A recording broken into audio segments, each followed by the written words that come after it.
他干嘛那么想不开？要泡温泉，然后自杀是吗？我不喜欢吃这个紫苏叶，这个排骨炖的特别入味儿。这个包子看着也好好吃啊。我觉得这家店还是挺值得来一趟的。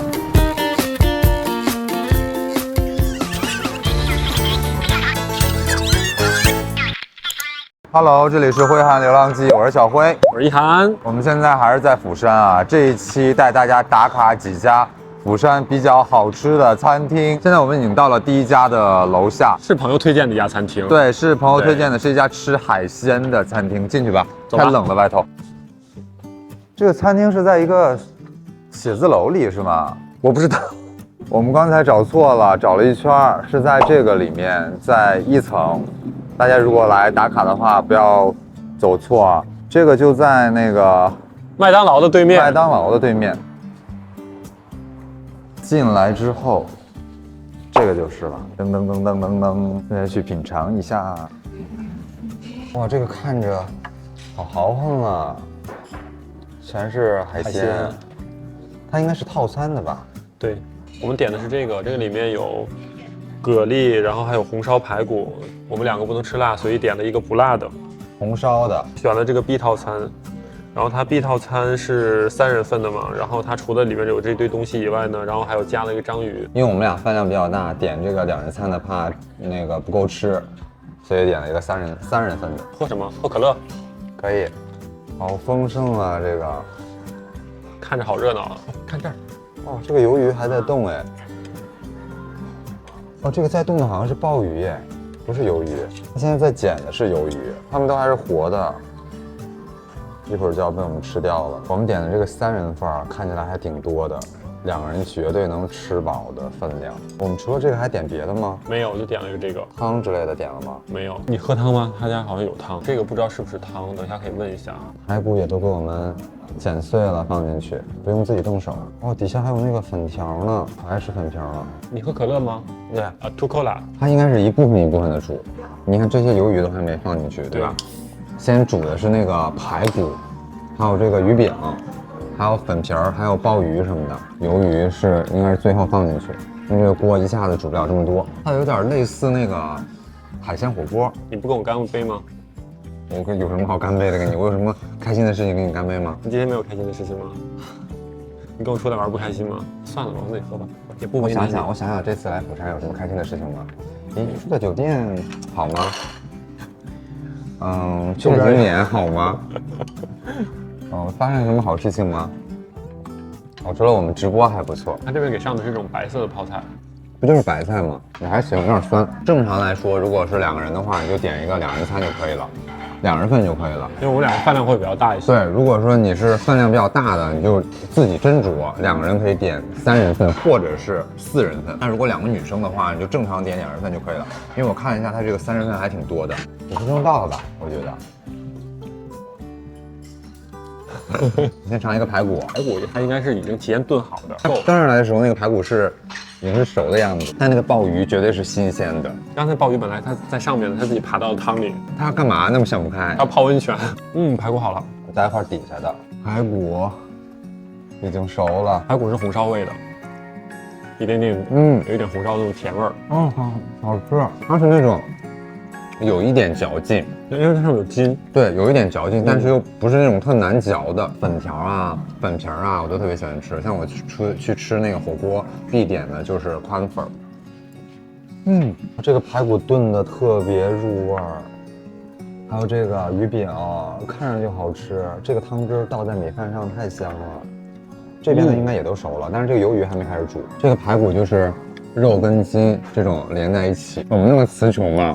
我只会说好吃，但是我吃红烧排骨，其实我还喜欢吃里面如果有土豆会更好。自己爬进这个温泉里的鲍鱼现在已经好了，熟了。这汤加到米饭里面好好吃啊，多浇一点，好好吃。这是什么蛤蜊吧？尝一下这个，熟没熟？这个蛤蜊你去蘸那个醋，或者是它那个3号的那个调料都挺好吃的，你要吗？扇贝，够了，夹走。对。这要蘸料的，它的料挺好吃的。料给我。鱼饼看着就香，这鱼饼。我觉得2个人来其实点个30份也没有什么问题。因为其实看着锅比较大，东西比较多，但是你看很多就是这种锅比较浅。对，一个是锅浅，还有这都是壳会比较多一些。全锅我最喜欢的就是这个排骨，这排骨炖的特别透，虽然这个锅是酱香的，但有一点点辣味。它这个紫苏叶也腌的很好吃，你要尝一尝吗？你说这个紫苏叶是吧？腌的很入味。裹一个排骨吃。哇！你这是多少张裹在一起了？一张。你快裹起来吧，你弄的整个盘子里全是那个油汤。我不喜欢吃这个紫苏叶，我觉得挺好吃的呀。不好吃。我好好的一口排骨被你这个紫苏叶给毁了，不要再给我出这种馊主意了。这个鱿鱼可以下了吧？我感觉这个鱿鱼好像本身也是熟的。还有金针菇，明天见。这个大贝壳拿走。你别，干嘛要用手啊？这个串要不要给录下来啊？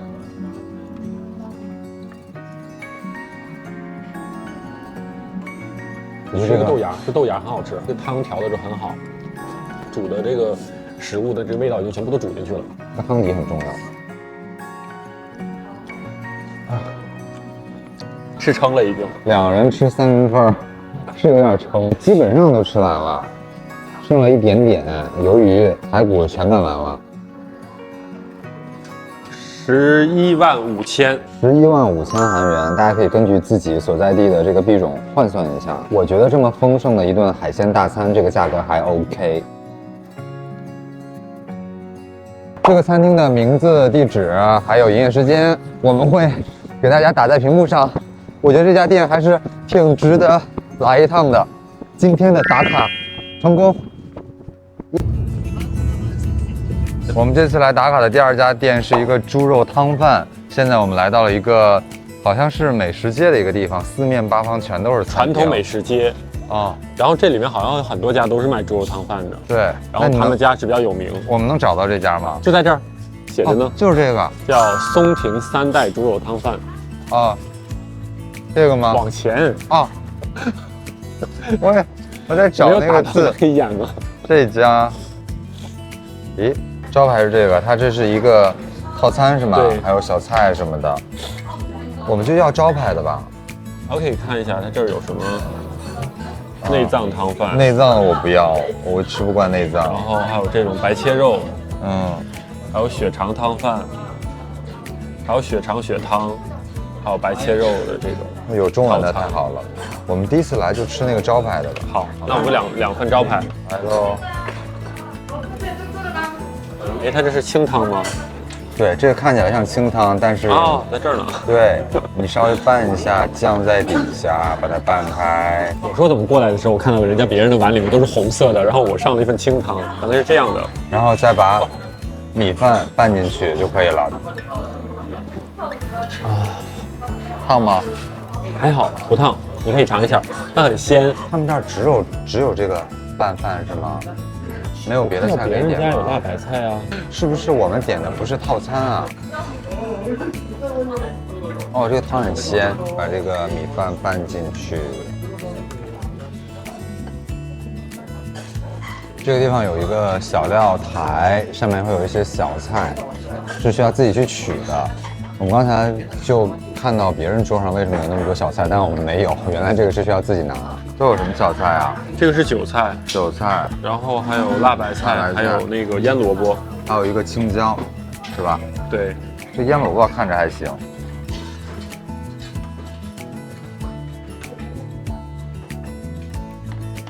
这个汤里面就是很简单，猪肉，还有一些大葱，猪肉量还挺多的。猪肉你还可以夹出来单吃，就是蘸这个，因为这个汤它属于那种。不辣也不咸的汤，就味道比较清淡。如果你觉得没味儿的话，你可以把这个肉夹出来，然后蘸这个小料，就像吃那个烤肉的时候一样。我们刚才去了那个釜山的海滨浴场，在海边儿，你知道冬天的海边儿那个冷风一吹特别凉，两个人都冻透了，喝点这种暖乎乎的热汤特别舒服。里面的猪肉一定要蘸这个小料。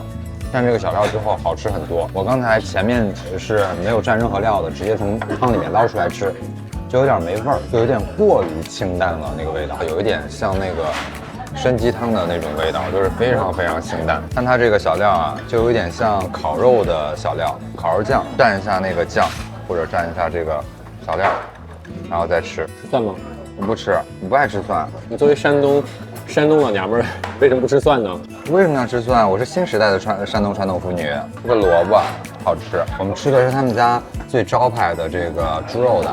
比如说在釜山待的时间久，不只来吃一次的话，也可以多尝几种他们家不同的味道。主要是咱们两个不吃内脏，食谱本来就比较窄，很多东西我都不吃。我们俩是属于那种吃饭特别能吃到一块儿去的，因为有很多人虽然两人在一起了，但是饮食习惯不一样，吃饭老打架。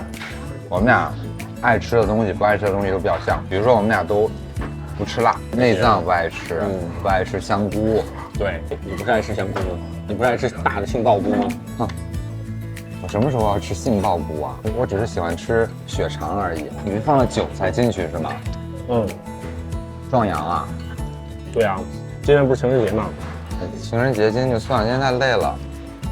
反正你也不用动，让我的菊花休息一下好吗？菊花在满地上，噔噔噔噔噔噔。你这个肉很嫩，蘸这个酱汁好好吃。我这是碳水爱好者，我吃饭都是要先主攻碳水。不要再来拉仇恨了。你每次说自己要维持体重，每次都说自己吃不胖的时候，其实看影片的人非常的生理性的不适。我终于知道为什么这一碗汤面里面几乎全是肉了，主要就是来吃这个肉的。他们家3代都是做那个猪肉汤饭，说他们家的这个秘方已经传了3代了，是吗？对，请喝水。谢谢。为什么韩国人那么爱喝冰水呢？日本也是冰水。关于为什么日本人、韩国人那么爱喝冰水这件事情，网上众说纷纭，什么样的说法都有。如果大家知道的话，可以在评论区告诉我一下，为什么他们那么爱喝冰水呢？无论是多么冷的天气，都要喝冰水。那我知道冰水有一个好处，就是吃完饭之后喝冰水不容易有口气。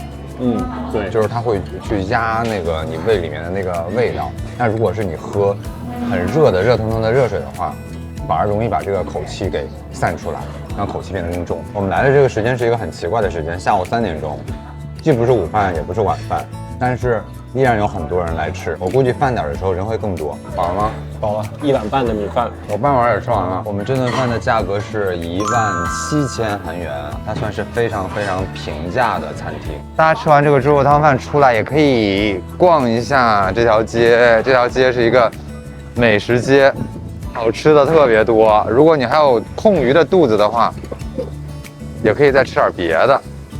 这个包子看着也好好吃啊，哇，那馅儿啊，但是我们现在已经吃饱了，真的吃饱了，吃不动了。包括对面那个串儿，看起来也好好吃。晚上我们可以去那个夜市上去吃，有辣炒年糕，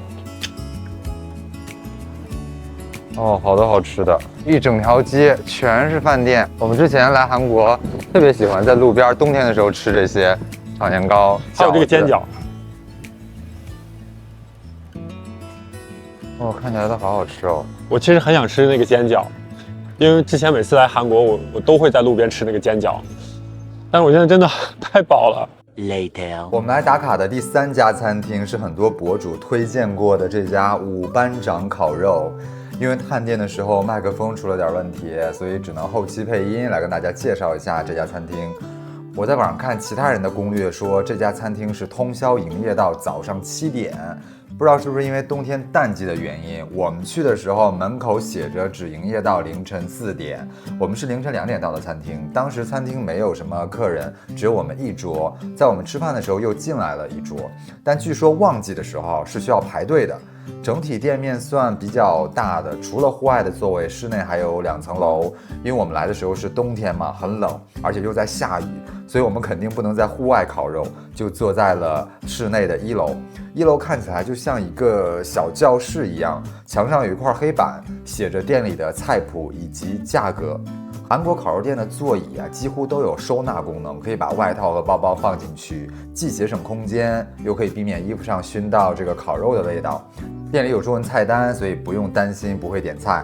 我们点了1盘牛肉、2盘猪肉，还有热腾腾的大酱汤，再配上店里送的一堆小菜，2个人完全可以吃到撑。这家烤肉的烤盘比较特别，中间是用来烤肉的，边上一圈可以蒸蛋以及加热小菜。烤盘刚端上来的时候啊，服务员会在这个烤盘边上倒上搅拌好的鸡蛋的蛋液，蛋液里面还有葱花，所以闻起来很香。随着烤肉的过程，这个鸡蛋也就会慢慢的蒸熟。这家店里无论是牛肉还是猪肉都非常嫩，蘸料的味道也特别好吃。需要自己动手烤肉，但服务员偶尔也会过来帮烤一下。估计是因为店里客人不多，如果满座的情况下，估计店员也没什么时间帮忙烤。而且我们还发现了一个新的吃法，把大酱汤倒进米饭里，再把蒸好的鸡蛋放进去，一起搅拌，就变成了一碗非常好吃的拌饭。这家的味道真的和传说中一样好吃啊！我甚至觉得它胜过首尔的王妃家。我们总共花了46000韩元，这个价格算是平价烤肉店了，但味道真的一点都不平价，非常值得来吃。餐厅的名字和地址我们会打在屏幕上，推荐大家来釜山的时候可以来打卡试一下。旺季的时候是通宵营业，所以它也是个吃宵夜的好去处。以上就是本期影片的全部内容。如果让你来选择，你最想体验这3家餐厅里的哪一家呢？可以在评论区留言告诉我。如果喜欢本期影片，记得多多点赞、留言、互动，以及点击小铃铛订阅我们的频道。下期见喽，拜拜。